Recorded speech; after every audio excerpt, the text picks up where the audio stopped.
नमस्कार, स्वागत है आपका। आप देख रहे हैं खबरों का डबल डोज 1 और 11। आपके साथ हूं मैं नेहा बाथम। नमस्कार, आपके साथ मैं हूं राजीव ढोंडियाल और शुरुआत 1 और 11 की बड़ी खबर से। पेपर लीक को लेकर सुप्रीम कोर्ट ने फैसला सुना दिया है और कोर्ट ने कहा कि यह कोई सिस्टमेटिक फेलियर नहीं था। याचिका पर एक साथ सुनवाई में कोर्ट ने कहा कि पेपर लीक का असर हजारीबाग और पटना तक रहा। दोबारा परीक्षा की मांग भी खारिज की गई है। कोर्ट ने जरूर कहा कि एनटीए को अब आगे ध्यान रखना चाहिए। कोर्ट ने एनटीए को ताकीद दी कि आगे से ऐसी लापरवाही ना हो। संस्था को व्यवस्था सुधारने के लिए भी कहा गया है। तो पेपर लीक सिस्टमैटिक फेलियर नहीं था, ये सुप्रीम कोर्ट का मानना है। उनका कहना है कि ये पटना और हजारीबाग तक सीमित था, व्यापक स्तर पर नहीं हुआ है, इसलिए सबको इसका खामियाजा नहीं भुगतना चाहिए। दोबारा पेपर नहीं होगा, ये बात पहले भी सुप्रीम कोर्ट ने कही थी, एक बार फिर से दोहराई है। नीट परीक्षा दोबारा कराने की मांग को खारिज कर दिया है। संजय शर्मा मेरे सहयोगी जुड़ गए। संजय, ये बात तो कोर्ट पहले भी कह चुका था कि जो परीक्षा है वो दोबारा नहीं होगी, लेकिन जो इन्वेस्टिगेशन हुई है सुप्रीम कोर्ट की टिप्पणी से लगता है कि सुप्रीम कोर्ट उससे संतुष्ट है। सुप्रीम कोर्ट संतुष्ट तो है, लेकिन सुप्रीम कोर्ट ने कई सारी खामियों की और ढांचागत खामियां यानी स्ट्रक्चरल प्रॉब्लम है उनकी तरफ ध्यान दिलाया है। और कोर्ट ने साफ कहा है कि छात्रों की पहचान, जो परीक्षा देने वाले परीक्षार्थी छात्र हैं, उनकी पहचान, प्रश्न पत्रों की सुरक्षा, प्रक्रिया की पूरी तरह से पारदर्शी और सुरक्षित होना, उसे सुनिश्चित करना होगा। और ये सुनिश्चित करने की जिम्मेदारी सरकार और एनटीए की है। साथ ही कोर्ट ने यह भी कहा है कि जो छात्र हमारे इस निर्णय से जो असंतुष्ट हैं या जिनकी शिकायतों का निवारण नहीं हुआ, वो चाहें तो हाईकोर्ट का रुख कर सकते हैं। हाईकोर्ट उनकी अर्जियों को सुनेगा। लेकिन कुल मिलाकर सुप्रीम कोर्ट ने ये पहले ही साफ कर दिया था कि दोबारा परीक्षा नहीं होगी। आज का फैसला उस दोबारा परीक्षा ना करने के निर्णय को जस्टिफाई करने वाला है। उसमें वो तर्क और दलीलें दे रहा है कि क्यों परीक्षा कैंसिल, दोबारा कराने का आदेश नहीं दिया गया और क्या क्या एसओपी, क्या क्या करना चाहिए, जो स्टैंडर्ड ऑपरेशनल प्रोसीजर हैं, एसओपी तैयार करने को कहा है। और ये भी कहा है कि जो कमेटी सरकार ने बनाई है, वो कमेटी किन किन दायरों को लेकर काम करे, किन किन मुद्दों पर काम करे, उसके लिए निर्देश दिया है। यानी कुल मिलाकर ये फैसला भविष्योन्मुखी है और भविष्य में ऐसी घटनाएं ना हो उसको रोकने की ताकीद करता है। पेपर लीक मामले को लेकर सुप्रीम कोर्ट ने फैसला सुना दिया है। कोर्ट ने कहा है कि ये कोई सिस्टमैटिक फेलियर नहीं था। याचिका पर एक साथ सुनवाई में कोर्ट ने कहा कि पेपर लीक का असर हजारीबाग और पटना तक सीमित रहा। दोबारा परीक्षा की मांग को खारिज कर दिया। कोर्ट ने जरूर कहा कि एनटीए को अब आगे ध्यान रखना चाहिए। कोर्ट ने एनटीए की ताकीद की कि आगे से ऐसी लापरवाही ना हो। संस्था को व्यवस्था सुधारने के लिए कहा गया है। साथ ही साथ असंतुष्ट छात्रों से कहा गया कि अगर आप असंतुष्ट हैं तो आप हाई कोर्ट जा सकते हैं, वो विकल्प आपके पास है। लेकिन पेपर लीक एक सिस्टमेटिक नाकामी नहीं था। इस मामले में आपको बता दें कि इन्वेस्टिगेशन हुई है, सीबीआई ने भी इस मामले में इन्वेस्टिगेशन की और पेपर लीक का व्यापक असर नहीं हुआ, यानी कि अन्य प्रदेशों तक ये नहीं फैला, कुछ सेंटर तक ही ये सीमित था।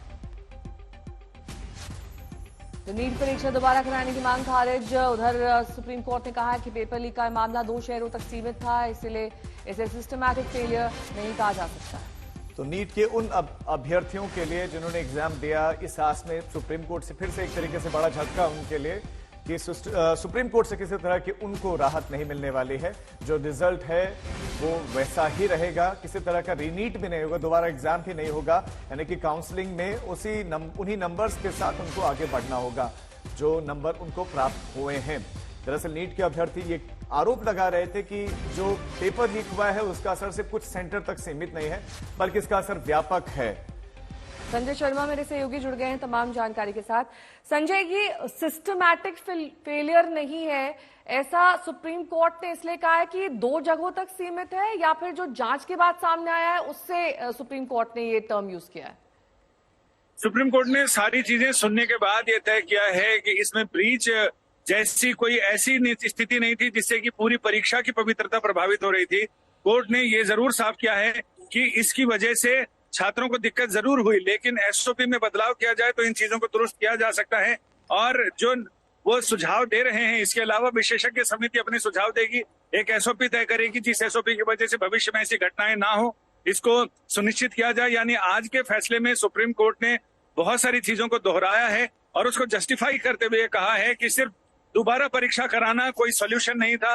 वो बहुत सारे छात्रों के ऊपर, बड़ी संख्या में छात्रों के ऊपर वो ज्यादती हो जाती, लिहाजा परीक्षा तो दोबारा नहीं होगी। लेकिन ऐसी चीजों के लिए आगाह किया है कि इन सारे खतरों से, यानी परीक्षार्थियों की सुनिश्चित पहचान सुनिश्चित हो, प्रश्न पत्र ओपन रिक्शा में ना ले जाए जाएं, पूरी सुरक्षा के साथ ले जाए जाएं, उन तमाम चीजों पर ताकीद की है कोर्ट ने। और कोर्ट ने कहा है कि भविष्य में इस तरह की चीजों को ध्यान में रखने से इन तमाम गलतियों से बचा जा सकता है, इस दोहराव से बचा जा सकता है।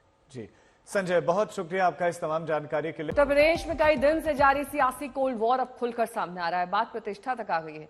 योगी ने तल्ख लहजे में कहा है कि प्रतिष्ठा नहीं चाहिए, लेकिन सरकार अपने अंदाज में चलेगी। सवाल ये कि योगी ने चेतावनी किसको दी है? समाजवादी पार्टी कह रहे हैं कि योगी अपनों को ही चेता रहे हैं। उधर नजूल कानून पर जो है कदम पीछे खींचने को लेकर भी सवाल उठ रहे हैं। मैं यहां नौकरी करने नहीं आया हूं, कतई नहीं। मैं यहां पे इस बात के लिए आया हूं कि अगर वो करेगा तो भुगतेगा भी फिर, और इसीलिए मैं यहां पे आया हूं कि हम लोग उससे लड़ेंगे। ये लड़ाई हमारी सामान्य लड़ाई नहीं है,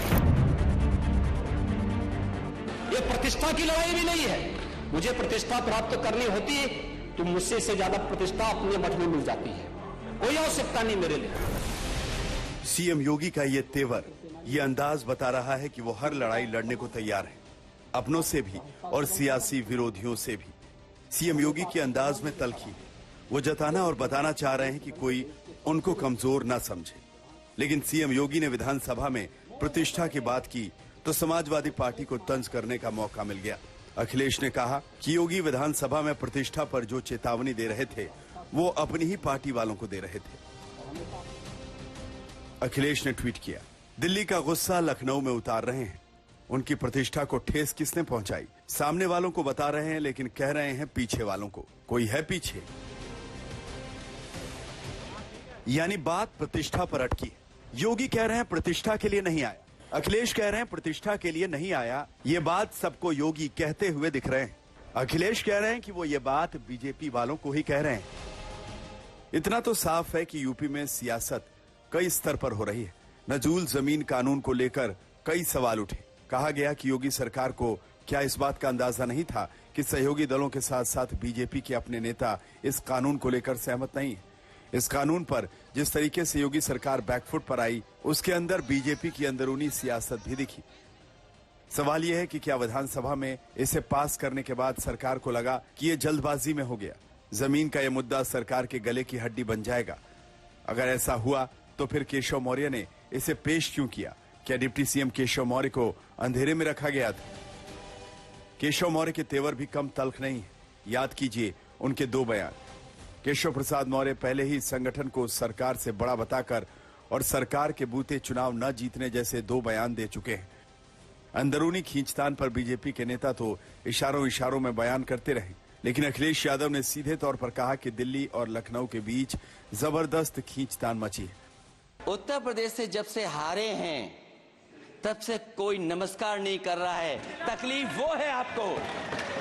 कंप्लीट करिए। वो वीडियो हमने देखा है कि कोई किसी को नमस्कार नहीं कर रहा है, कोई किसी को देख नहीं रहा है। चलिए, धन्यवाद माननीय। और जो अपने आप को बहुत ताकतवर कहते थे, बहुत ताकतवर कहते थे आप अपने आप को, जिसने हराया उसको नहीं ये हटा पा रहे हैं। अब बात समझ में नहीं आई ना? माननीय सर, जिसने हराया उसको नहीं हटा पा रहे।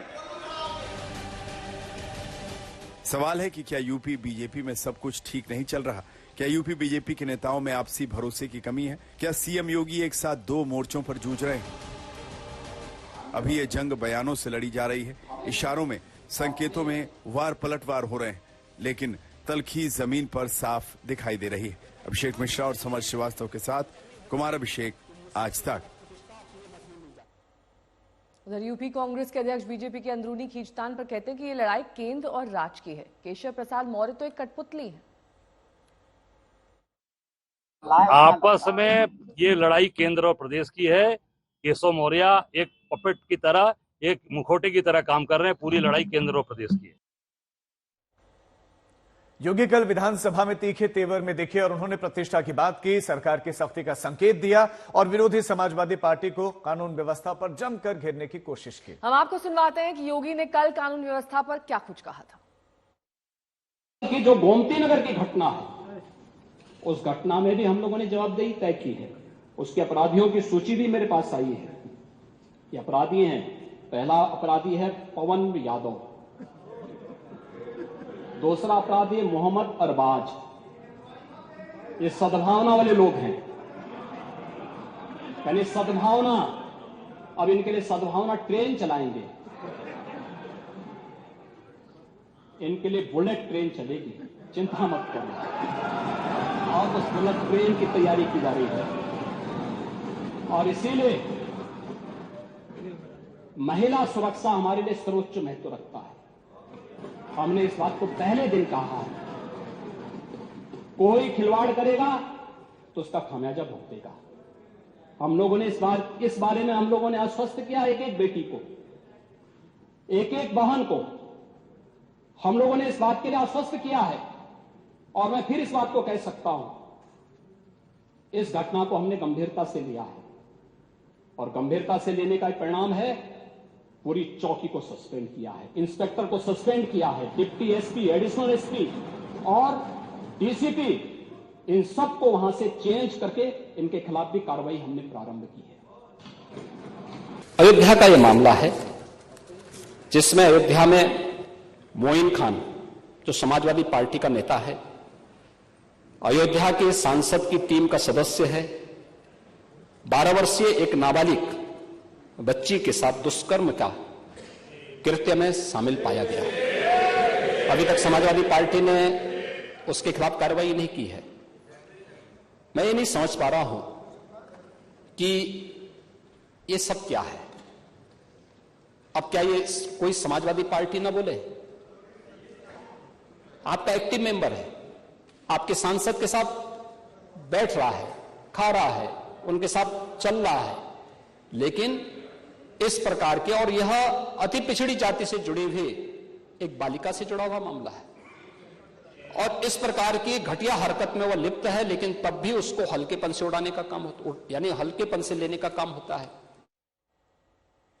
यूपी में योगी का सबसे ताकतवर पहलू उनका कानून व्यवस्था है और योगी इसी मुद्दे पर हर सवाल का जवाब देते रहते हैं। समाजवादी पार्टी कानून व्यवस्था को लेकर योगी सरकार पर सवाल उठाती है, लेकिन योगी अपने ही अंदाज में सवालों का तल्ख जवाब देते हैं और समाजवादी पार्टी को अपराधियों का रहनुमा बता देते हैं। योगी अयोध्या रेप कांड से लेकर गोमती नगर की घटना तक हर जगह समाजवादी पार्टी को घेर रहे हैं।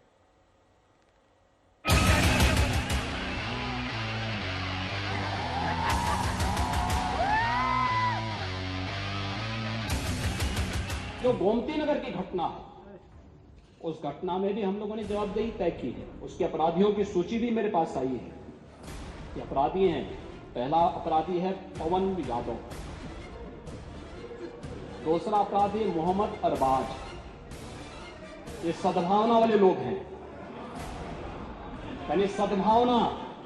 अब इनके लिए सद्भावना ट्रेन चलाएंगे,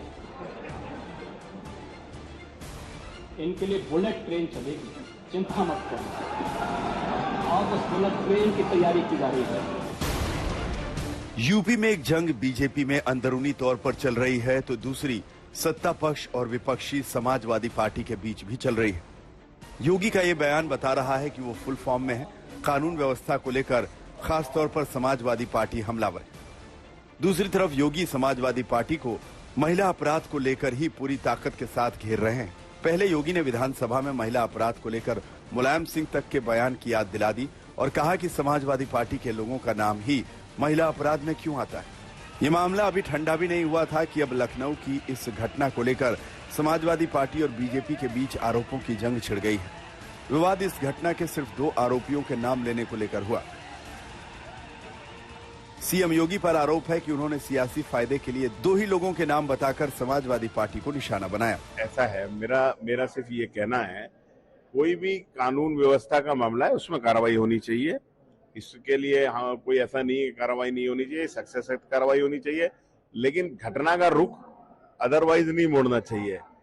वीडियो आप देखिए, वीडियो के अंदर बहुत सारे लोग थे जो घटना के अंदर थे। अगर नाम चिन्हित हुए तो 2 ही क्यों हुए, और भी होने चाहिए थे। तो मेरा सिर्फ इतना था ये बताना कि जाहिर सी बात है घटना को किसी तरफ मोड़ने का मकसद ही सरकार का रहता है। आरोप लगे तो बीजेपी की तरफ से जवाब डिप्टी सीएम केशव मौर्य से लेकर बीजेपी की सहयोगी पार्टी सुहेलदेव पार्टी ने भी दिया। उसके मुखिया कहते हैं कि योगी सरकार ने सख्त एक्शन लिया है, नाम का सवाल है तो जो जहां मौजूद थे उनके नाम तो लिए जाएंगे ही। जो गलत करेगा उसके खिलाफ कार्रवाई होती है और कार्रवाई की गई है। कार्रवाई कोई गलत करेगा तो उसके खिलाफ होगी। इसलिए अच्छे आचरण करें, अच्छे व्यवहार करें, अच्छे संस्कार होने चाहिए। सरकार की यह मंशा भी है और उत्तर प्रदेश का यही सदा से इतिहास रहा है। हम मन रहबाना के लिए तो ओम प्रकाश राजभर का नाम कैसे आई? नहीं, वो आपको लेकर नहीं कह रहे। नहीं, हम पूछ रहे हैं आपसे, जब यह लोगों मन बात न दूसरे कैसे आई, ये बताइए। नाम तो उन्हीं लोगों का है। यूपी में योगी अपनों से जूझ रहे हैं, लेकिन वो ये भी ध्यान रख रहे हैं कि बाहर के मोर्चे पर वो मजबूती से डटे रहें, और ये बयानबाजी इसी बात को दर्शाती है। अखिलेश मिश्रा और समर्थ श्रीवास्तव के साथ कुमार अभिषेक, आज तक। वहीं लोकसभा में नेता विपक्ष राहुल गांधी ने एक बड़ा दावा कर खलबली मचा दी है। सोशल मीडिया प्लेटफॉर्म एक्स पर राहुल ने दावा किया कि संसद में चक्रव्यूह वाले भाषण के बाद उन पर ईडी छापेमारी की तैयारी कर रही है। रात तकरीबन 2 बजे राहुल गांधी ने एक्स प्लेटफॉर्म के एक पोस्ट में लिखा कि उन्हें ईडी सूत्रों ने बताया कि ईडी उनके खिलाफ एक्शन की तैयारी में है। और राहुल गांधी इसमें लिखते हैं कि 2-in-1 को मेरा चक्रव्यूह वाला भाषण पसंद नहीं है, और ईडी के सूत्रों से मुझे पता चला है कि छापेमारी की तैयारी की जा रही है। मैं खुले दिल से इंतजार कर रहा हूं और नाश्ता मेरी तरफ से होगा। राहुल गांधी ने यह भी कहा कि ट्वीट में ईडी को टैग उन्होंने किया है। राहुल गांधी ने संसद में अपने भाषण के दौरान महाभारत के चक्रव्यूह का जिक्र करते हुए मोदी सरकार को घेरा था। तो चक्रव्यूह वाला संसद में राहुल गांधी ने बयान दिया। उस बयान के बाद अब राहुल गांधी ने एक बड़ा दावा किया है कि उनको ईडी सोर्सेज से, उनके सोर्सेज से पता चला है कि उन पर छापेमारी की तैयारियां चल रही। हालांकि इस पर खूब बयान भी आने शुरू हो गए, लेकिन अब आपको बता दें कि रात को सोशल मीडिया पर ये लिखा उन्होंने। राहुल जी के बारे में हम क्या कहें, उनकी किसी बात का ना कोई तुक है, ना कोई ढंग है, और ना ही कोई हमें समझ ही आती है उनकी बातें। और आपने भी देखा है ये जो चक्रव्यूह कहना, और सबसे जो निंदाजनक उनकी जो बात है, वो हमेशा जो देश के प्रति जिस तरह से शब्द का उपयोग करते हैं, देश का हलवा बट रहा है और सब खा रहे हैं। देश के बजट को, उनकी दादी ने भी देश के कई बजट बनाए हैं, उनको हलवा कहना और देश को मिल बांट के खाना, इस तरह की बातों को इम्प्लाई करना, ये देश के लिए अच्छी बात नहीं है। और खासकर जैसा कि अनुराग ठाकुर जी ने कहा, ये जो कांग्रेस की जो मानसिकता है देश का बंटवारा करके खाना, ये नेहरू के टाइम से चली आ रही है, और इस मानसिकता को बदलना। देश कोई खाने की, देश सेवा की चीज है, और आप नेता हैं तो आप देश की सेवा के लिए बने हैं। आप देश को काट कर मिल बांट कर खाने के लिए नहीं बनते। जो भी सरकार के खिलाफ आज जोर शोर से अपना आवाज बुलंद कर रहे हैं लोकतंत्र बचाने के लिए, उनके सबके खिलाफ एक साजिश रची जा रही है, और ये साजिश यहाँ नहीं विदेश की भूमि पर रची जा रही है। ये मैं आपको बता रहा हूँ। कुछ भी हो सकता है, हमले भी हो सकते हैं हमारे सबके ऊपर, राहुल जी के ऊपर। मैं इतना कह सकता हूँ, क्योंकि 1 महीने से जिस तरह से हम सभी लोगों ने राहुल जी के नेतृत्व में दिल्ली में इस सरकार की धज्जियां उड़ाई है, सरकार की नींद उड़ गई।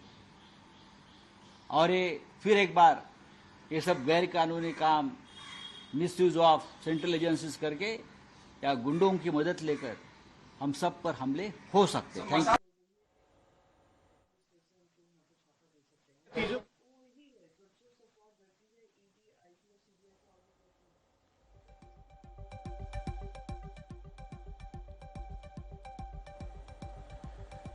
तो राहुल गांधी के इस दावे के बाद कुछ और बातें भी सामने आई। कैसे कंगना ने कटाक्ष किया वो भी आपने सुना, संजय राउत का बयान भी आया। लेकिन राहुल गांधी के इस बड़े दावे के बाद अभी सुबह सुबह ईडी की तरफ से किसी तरह की हलचल जरूर नजर नहीं आई है, लेकिन राहुल गांधी के ट्वीट की वजह से हलचल जरूर है, जिसमें वो ये कहते हैं कि मैं तो ब्रेकफास्ट के लिए भी तैयार है, चाय ब्रेकफास्ट मेरी तरफ से है। तो चाय नाश्ता उनकी तरफ से तैयार जरूर है, लेकिन ईडी की तरफ से कुछ ऐसा अभी तक दिखा नहीं है। और आरोप यही लगा रहे हैं दूसरी तरफ से, सत्ता पक्ष की तरफ से, कि चूंकि जाति का एक बड़ा विषय उठा था, उससे बचने के लिए, उससे ध्यान भटकाने के लिए ये सब बयान दिए जा रहे हैं।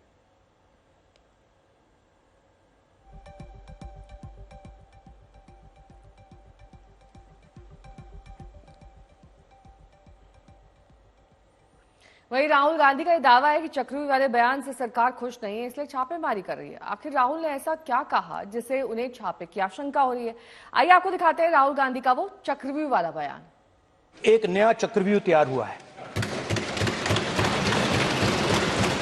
स्पीकर सर, वो भी लोटस की शेप में है सर, और उसका चिन्ह प्रधानमंत्री जी अपनी छाती पर लगा के चलते हैं सर। जो अभिमन्यु के साथ किया गया था जो अभिमन्यु को चक्रव्यूह में फंसाया गया था वही हिंदुस्तान के साथ किया गया है।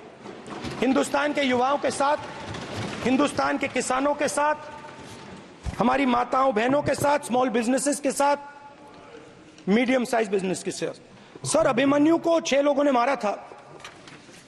उनके नाम द्रोणाचार्य, कर्ण, कृपाचार्य, कृतवर्मा, अश्वत्थामा और शकुनी। सर, आज भी चक्रव्यूह के बीच में 6 लोग हैं। सर, चक्रव्यूह के बिल्कुल सेंटर में, चक्रव्यूह में हजारों लोग होते हैं सर, मगर उसके बिल्कुल सेंटर में 6 लोग कंट्रोल करते हैं। तो जैसे उस टाइम 6 लोग कंट्रोल करते थे, वैसे आज भी 6 लोग कंट्रोल कर रहे हैं चक्रव्यूह को। नरेंद्र मोदी जी, अमित शाह जी, मोहन भगवत जी, अजीत दोवल जी, अंबानी और अदानी जी कंट्रोल कर रहे हैं। हमारे संवाददाता अमित भारद्वाज इस खबर पर ज्यादा जानकारी के साथ जुड़ गए। अमित, जो बयान दिया, जो ट्वीट किया गया राहुल गांधी की तरफ से, उसके बाद क्या किसी तरह की कोई हलचल दिख रही है ईडी की तरफ से? देखिए, फिलहाल तो ऐसी कोई हलचल नहीं है, लेकिन राहुल गांधी के द्वारा जो ये दावा किया गया है, ये अपने आप में बहुत बड़ा दावा है, क्योंकि राहुल गांधी अब सिर्फ कांग्रेस के नेता नहीं रहे, बल्कि लीडर ऑफ अपोजिशन भी हैं लोकसभा के अंदर। और उनकी तरफ से जब ये दावा किया जाता है कि ईडी के सूत्र उन्हें बता रहे हैं कि ईडी की रेड उन पर जल्द ही डाली जा सकती है, तो बड़ा दावा है। और बीजेपी की तरफ से पलटवार जरूर हो रहा है, लेकिन इंडिया अलायंस, राजीव, देखिए, या कांग्रेस पार्टी जो है, इसको एजेंसियों के मिसयूज, दुरुपयोग का मामला बता रही है। और मणिकम टेगोर ने पहले ही इसको लेकर नोटिस दे दिया है लोकसभा के अंदर, पार्लियामेंट के अंदर वो इस मुद्दे को उठाना चाहते हैं। अहम बात यह है कि जब बीजेपी सवाल उठाएगी कि आखिरकार आपके सूत्र का आधार क्या है, तो संभवतः हो सकता है कि इंडिया अलायंस की तरफ से ये बात कही जाए। इसी तरह से अरविंद केजरीवाल भी पहले दावा करते थे पिछले साल कि ईडी की रेड उन पर पड़ सकती है, और अंततः उस मामले में भी यही हुआ कि ईडी की रेड हुई और फिर अरविंद केजरीवाल की गिरफ्तारी हुई थी। तो कुल मिलाकर फिलहाल एक बड़ा दावा है कांग्रेस पार्टी की तरफ से कि राहुल गांधी के ऊपर ईडी की रेड पड़ सकती है। राहुल गांधी खुद कह रहे हैं ये चक्रव्यूह वाले स्पीच के बाद हुआ है। अब देखना यह है कि सरकार की तरफ से, बीजेपी की तरफ से इसका पॉलिटिकल काउंटर क्या होता है, क्योंकि फिलहाल ये मसला पॉलिटिकल है। जब आधार क्या था इस तरह के दावे का, ये फिलहाल स्पष्ट नहीं हो पाया। इसी वजह से हो सकता है कि सरकार भी अब राहुल गांधी पर इस मुद्दे को लेकर हमलावर हो जाए। केदार घाटी में बादल फटने के बाद आज दूसरे दिन भी रेस्क्यू ऑपरेशन जारी है। लिंचौली के समीप जंगल चट्टी में बादल फटे थे और इसके बाद रामबाड़ा, भीमबली, लिंचौली का रास्ता पूरी तरह से बंद है। रास्ते में फंसे हुए यात्रियों को एयरलिफ्ट किया जा रहा है। रात बादल फटने से तबाही नहीं चली। केदारनाथ के रास्ते में भारी तबाही। रामबाड़ा में पैदल रास्ते को नुकसान।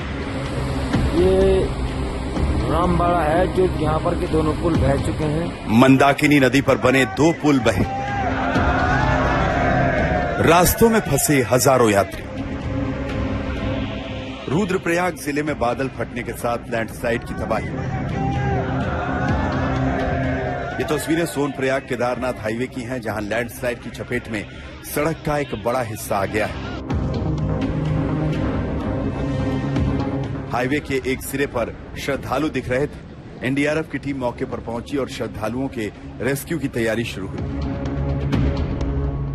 सोनप्रयाग से भीमबली के बीच पैदल मार्ग में फंसे यात्रियों के लिए एसडीआरएफ की टीम ने अलग रास्ता बनाया और रस्सियों के सहारे उन्हें सुरक्षित रूप से निकाला। आप देख सकते हैं कि कल रात केदार घाटी में मची भीषण तबाही से जो सोनप्रयाग गौरीकुंड हाईवे है, उसका सोनप्रयाग से तकरीबन 1 किलोमीटर आगे नामो निशान मिट गया है। यहाँ पे आप देख सकते हैं कि केदारनाथ हाईवे का तकरीबन 100 मीटर से भी अधिक हिस्सा पूरी तरीके से मंदाकिनी नदी में समा गया है और केदारनाथ यात्रा फिलहाल पूरी तरीके से स्थगित हो गई है। हाईवे टूटने के कारण जो तीर्थयात्री गौरीकुंड, जंगल चट्टी सहित पैदल मार्ग के अन्य स्थानों पर फंसे थे, उनका लगातार रेस्क्यू अभियान जारी है। आप हाईवे के दूसरे छोर पे देख सकते हैं कि पैदल मार्ग पर फंसे तीर्थयात्रियों को यहाँ तक लाया जा रहा है और फिर यहाँ से तकरीबन 2 से 3 किलोमीटर की चढ़ाई से लगातार यात्रियों का रेस्क्यू जारी है। आप देख सकते हैं कि कल रात हुई बारिश के कारण काफ़ी भयंकर तबाही का मंजर यहाँ पे देखने को मिल रहा है। जो केदारनाथ हाईवे का एक बहुत बड़ा हिस्सा है वो पूरी तरीके से नदी में समा गया है और प्रशासन अब लगातार पैदल मार्ग सहित केदारनाथ धाम में फंसे हुए तीर्थयात्रियों का रेस्क्यू कर रहा है। जो तीर्थयात्री लिंचौली और केदारनाथ में फंसे हुए हैं उनको हेलीकॉप्टर के जरिए केदारनाथ से नीचे लाया जा रहा है और जो यात्री गौरीकुंड सहित अन्य पैदल मार्ग के अन्य स्थानों पर हैं उन्हें यहां से रेस्क्यू किया जा रहा है। इसके अलावा आपको हम बताते हैं कि यहां पर हाईवे टूटने से जो एनडीआरएफ के जवान हैं वह जान जोखिम में डालकर लगातार तीर्थ यात्रियों का रेस्क्यू करते जा रहे हैं। जो ये पहाड़ी है आप देख सकते हैं कि इस पहाड़ी में जान जोखिम में डालकर यात्रियों को लगातार नीचे लाया जा रहा है। केदारनाथ के रास्ते में घोड़ा पड़ाव, लिंचोली, बड़ी लिंचोली और भीमबली में पत्थरों के गिरने से रास्ते बंद पड़े हैं। भीमबली में बादल फटने से मंदाकिनी नदी का जलस्तर भी अचानक बढ़ गया। केदारनाथ में पैदल मार्ग के रामबाड़ा, गौरीकुंड और सोनप्रयाग में भारी नुकसान हुआ। रामबाड़ा में 2 पुल बह गए। तबाही की वजह से केदारनाथ यात्रा फिलहाल रोक दी गई और रास्ते में फंसे यात्रियों के रेस्क्यू का काम शुरू किया गया। प्रशासन के साथ एनडीआरएफ, एसडीआरएफ और डीडीआरएफ टीमें जुटी हुई हैं। रेस्क्यू के लिए चिनूक MI-17 हेलीकॉप्टर भी आ गए। केदारनाथ के रास्ते में हैरत अंगेज रेस्क्यू की तस्वीरें लिंचोली इलाके की है। यहां रेस्क्यू टीम को एक शख्स की आवाज सुनाई दी जो मदद के लिए पुकार रहा था। थारू कैंप के पास एक शख्स बड़े बड़े पत्थरों के नीचे दबा हुआ था। करीब 9 घंटे की कोशिश के बाद एसडीआरएफ और एनडीआरएफ की टीम ने मिलकर उस शख्स को जिंदा निकालने में कामयाबी पाई। यहीं आसपास पत्थरों के नीचे कुछ शव भी मिले हैं। प्रवीण सेमवाल के साथ अंकित शर्मा, आज तक।